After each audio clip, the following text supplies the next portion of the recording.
I trust you've seen the experimental unit in the aqueducts. Well, what do you think?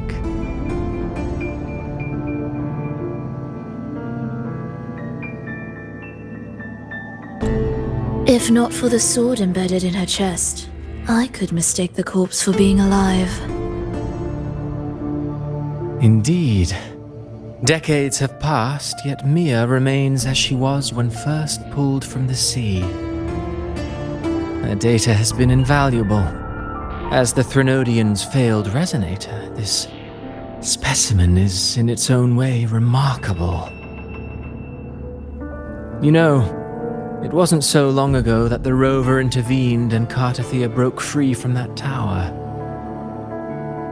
I discovered that a small piece of the Threnodian's essence within Mia was reawakened with the tower's resurgence into our world. Sounds as though you found new inspiration.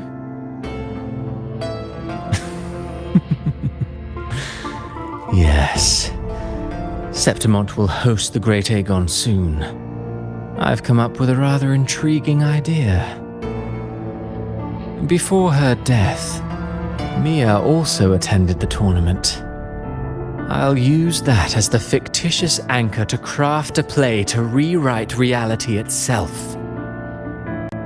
I've already discussed terms with it and reached a modest agreement. You spoke with the Threnodian. Has Leviathan already awakened? Only a fragment of it remains.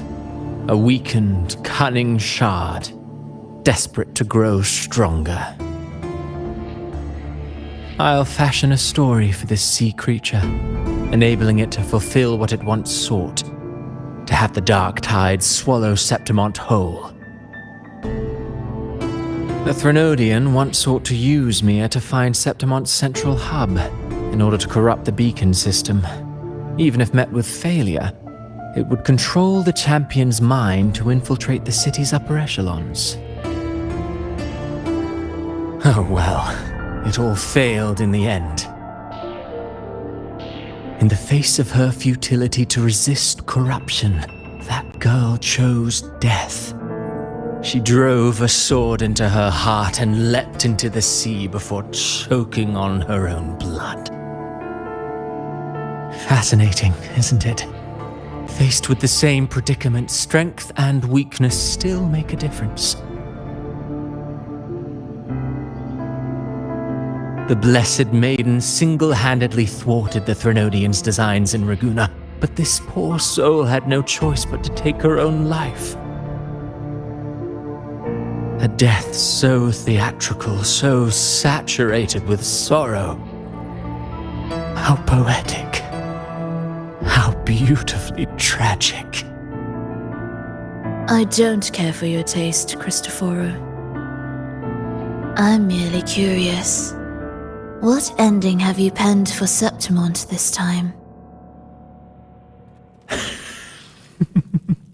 Oh, such an impatient reader, Frolova. This play is nothing more than an amplifier, designed to nurture the Threnodian's lingering power. Once it grows large enough, I'll overlay the Sonoro onto reality. All that's needed is for Domina Julia to select the right champion. Swapping out the protagonist is hardly a challenge.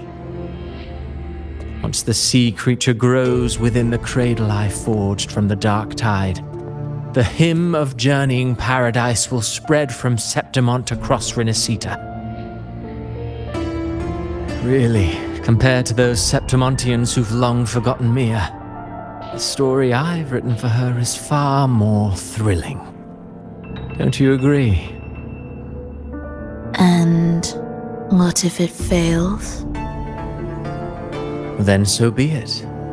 You know, Frolova, stories are but mankind's attempt to imagine and rehearse fate.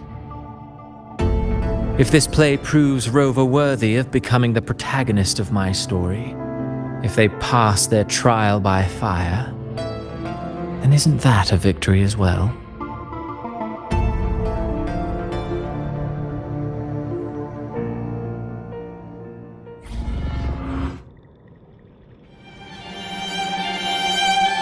Disgusting.